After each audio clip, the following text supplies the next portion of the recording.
Hello, I'm in a 2013 GMC Yukon XL, and today I'm going to show you how to refill your power steering fluid.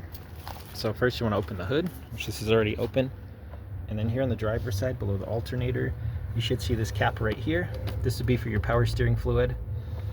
So you'll just push down, do this all while the car's off, by the way, but push this down, you'll twist this to open it, and you'll pull it up, and then inside of this cap, there's going to be like a dipstick that'll tell you how empty or full it is.